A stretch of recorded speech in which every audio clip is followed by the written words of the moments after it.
Daniel in the Lion's Den, Part 1. A Stranger in a New Kingdom. Good evening, dear listener.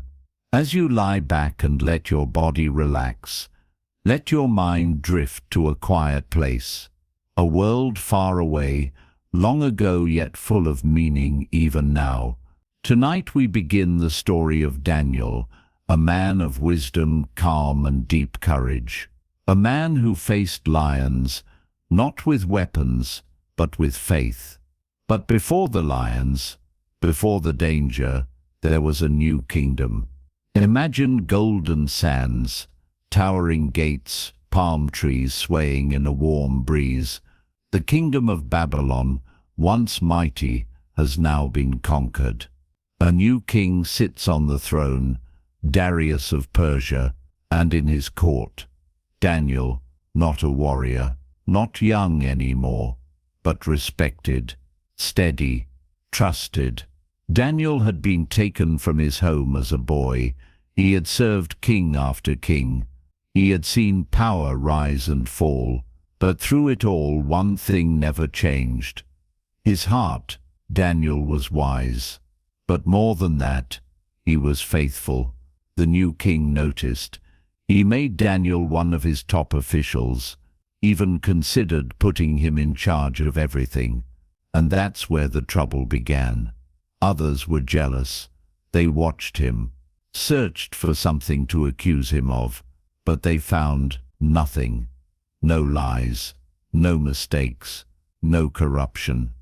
So they came up with a plan, not to trap Daniel, but to trap his faith. They knew something about him. He prayed 3 times a day, no matter what. Daniel would open his window, kneel, and pray to his God, quietly, gently, always. And that's where they would strike. Let that moment settle in you. Daniel didn't rise to power by force. He simply stayed true, in a world that kept changing.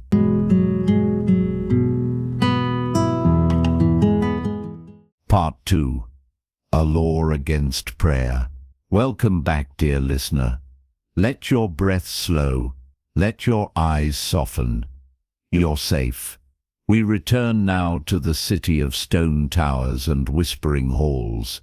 Daniel still prays, morning, noon and evening. Nothing flashy, nothing loud, just steady faith in a busy world. But the men who envied him, they were busy too. They approached King Darius with smiles on their faces. "O king, live forever," they said. Their words were smooth, careful. "Let us make a law for the next 30 days. No one may pray to any god or man except you, O king. If they do, let them be thrown into the den of lions." The king, flattered, unaware, agreed. He signed it into law, and in Persian law, once something is written, it cannot be undone. They knew what they were doing. They didn't care about loyalty. They cared about catching Daniel. Later that day, Daniel heard about the law. He didn't run. He didn't hide. He went home. He opened his window toward Jerusalem as always, and he knelt. Imagine that moment. Everyone in the city is watching. People whispering.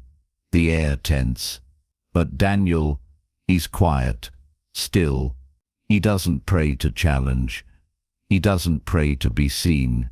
He prays because that's who he is. Even with the law hanging over his head like a sword, he prays. Let that settle in your mind. Sometimes courage is quiet. Sometimes it's just doing what you've always done, even when the world says not to.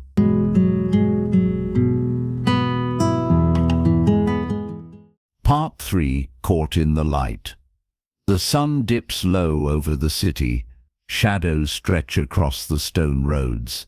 Daniel finishes his prayer. Peaceful, still, but just beneath his window the jealous men wait, watching, listening, and when he stands they rush off straight to the king. They bow low, voices dripping with false concern. "O king, didn't you sign a law?" Darius nods. "Yes. No one may pray to anyone but me for 30 days. It is sealed." Then they smile. "Daniel, your servant, he broke that law. We saw him, praying, as he always does." The king's face falls, not anger, but sorrow. He realizes the trap, and worse, he knows he's the one who set it. He loves Daniel, trusts him, and now, because of his own law, he must sentence him. All day, Darius tries to find a way out. He searches for a loophole, a delay, anything. But nothing can change the law. As the sun sets, the soldiers come. Daniel is taken. The king walks with him. No crown, no pride, just sadness. He looks Daniel in the eye and says, "May your God, whom you serve so faithfully, rescue you." The den waits. A deep pit, stone walls, and below, lions, hungry, strong, waiting. They open the gate. Daniel steps forward. No struggle, no shouting, just silence. And then the stone is rolled across the entrance, sealed. Imagine that moment. The chill in the air, the king's heart sinking, and Daniel alone in the dark, but not afraid. Let that stay with you. Sometimes the world will seal you in, but faith knows what cannot be locked out.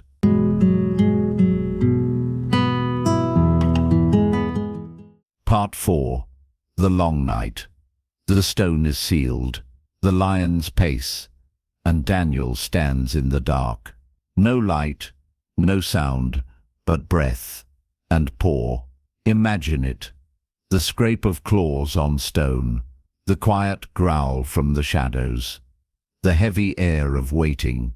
But Daniel does not panic. He does not cry out. He does not plead. He closes his eyes and prays. Maybe he whispers the psalms he's memorized. "Even though I walk through the valley of the shadow of death, I will fear no evil." He doesn't know how this ends. He only knows that he's not alone, and that's enough. Somewhere above, the stars shine unseen, and far away King Darius cannot sleep. He tosses in his bed. He refuses food.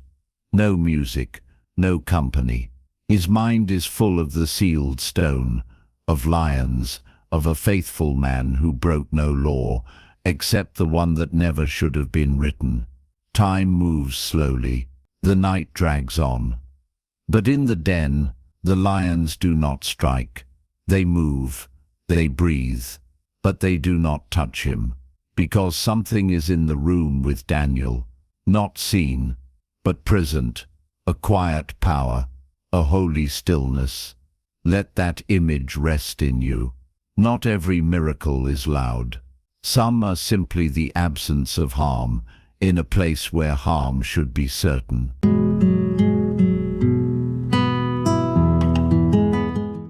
Part 5. Morning at the Den. The first light of morning spills over the city walls. The streets are still quiet, but one man is already moving. King Darius. He runs, robes trailing, breath short, toward the place where he left Daniel. Soldiers follow, confused but silent. They reach the stone. The king's hands tremble. He gives the order, "Roll it away." The stone shifts. The den opens. The king leans close, heart pounding, voice breaking. "Daniel, servant of the living God, did he rescue you?" Silence. Then a voice from the shadows. "O king, live forever. My God sent his angel and shut the lions' mouths. They have not harmed me because I was found innocent before him, and I have done no wrong before you." The king exhales deep and long. Joy floods his face. Daniel steps into the light. No wounds, no scratches, just calm. Imagine that moment. The warmth of the sun, the king's smile, the hush over the watching soldiers. It wasn't strength. It wasn't luck. It was faith. Let that thought rest with you.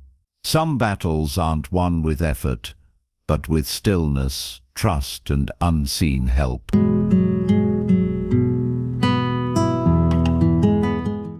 Part 6. A king changed. Daniel stands in the sunlight, calm and unharmed. The lions stay behind, silent, still. King Darius stares not at the lions, not at the pit, but at Daniel. This man, quiet and faithful, has lived through something impossible, and something shifts inside the king. That very day, he gives a new command. Not a whisper, not a request, but a decree sent to every corner of the kingdom. Let it be known throughout all the earth, the God of Daniel is the living God. He endures forever. His kingdom will never be destroyed. He rescues and saves. He performs signs and wonders in the heavens above, and on the earth below.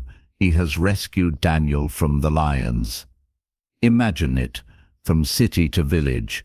Scrolls are read aloud, in markets, in homes, in palace. A king, once proud, once flattered into law, now humbles himself before the God of one quiet man. And Daniel, he returns to his work. Still faithful, still praying, still steady, not chasing reward, not demanding recognition. He simply continues, just as he always has. Let that stay with you tonight. You don't need a crowd to live with courage. You don't need power to change the world. You only need to be faithful in the quiet, in the ordinary, in the unseen. Part 7. A Life of Faithfulness. Daniel returns to his place in the kingdom, not as a hero to celebrate, but as a servant who keeps showing up. He still walks the same halls, still opens his window toward Jerusalem, still prays 3 times a day, not for show, not for safety, but because it's who he is. Time passes. Kings rise. Kings fall. New rulers take the throne. But Daniel remains. He serves with wisdom. He speaks with care. He listens more than he speaks. And those around him know this man walks with peace. Imagine him now, older, slower, but clear-eyed. He no longer fears lions. He no longer worries about the throne. His heart is rooted deeper than politics, deeper than fear, deeper than death. He belongs to something eternal. In the quiet of his room, he still kneels by the window, not asking for much, just giving thanks, for breath, for mercy, for one more day to live with purpose. Let that settle into your chest. You don't have to be loud to be brave. You don't have to be seen to matter. A faithful life is not built in one moment, but in 1,000 quiet ones.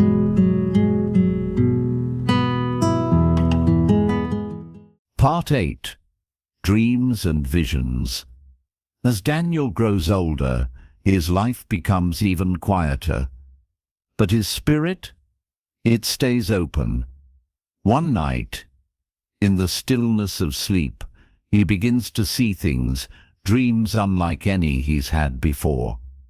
Not ordinary dreams, not soft or simple, but full of symbols, layers, meaning, mystery, beasts rising from the sea, kingdoms rising and falling, a throne of fire, a figure like a son of man, eternal, gentle, powerful.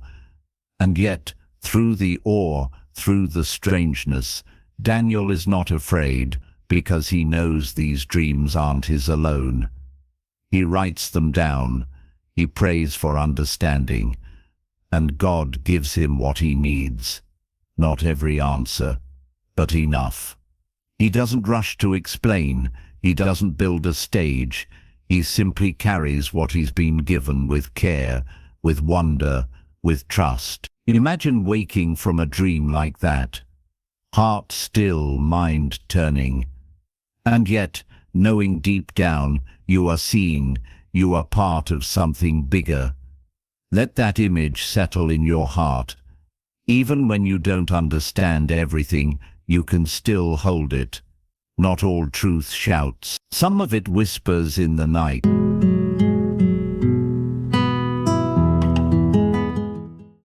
Part 9. Faith in a Shifting World. The world around Daniel keeps changing. New empires rise, new kings rule, new names fill the palace halls, but Daniel, he remains the same. Quiet, wise, unshaken. Some rulers fear him, some honor him, all of them notice him, but Daniel never forgets who he truly serves. Not a crown, not a law, but the one who was with him in the den, in the dream, in the silence. He lives through wars, through moments of celebration, and moments of deep sorrow. Yet he never lets the outside world rewrite the truth inside him. He doesn't argue. He doesn't rebel. He simply lives in light. Imagine being like that, strong, not because you're loud, but because you know who you are. Daniel's life isn't about one big victory. It's about consistency. About staying close to God when everything else moves, and even when he's forgotten by some. Even when history shifts, Daniel's story keeps speaking. Because people remember courage. People remember calm in chaos. They remember the man who chose prayer over fear. Let that truth wrap around you now. You don't need to control the world. You just need to stay rooted, to keep your window open, to keep choosing light.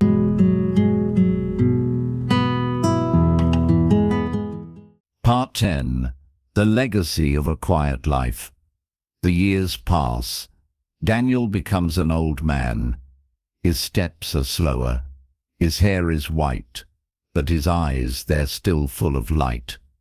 He no longer walks palace halls, no longer interprets dreams for kings. But every morning, he still opens his window, still faces Jerusalem, still prays, 3 times a day, as he always has.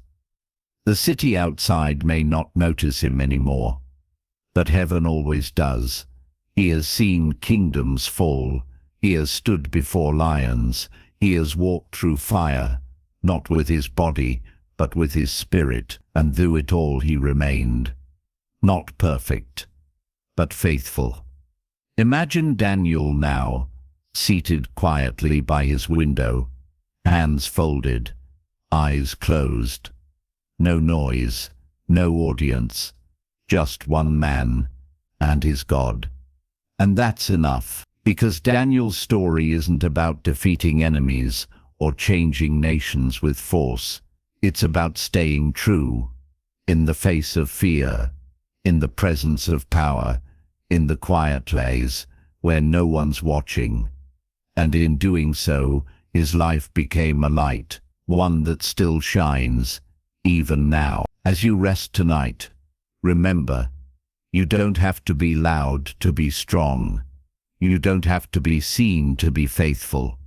You don't have to have answers to be at peace. Like Daniel, you can simply keep praying, keep walking, keep trusting, and let your quiet life speak for itself. Sleep well. You are safe. You are held. You are never alone.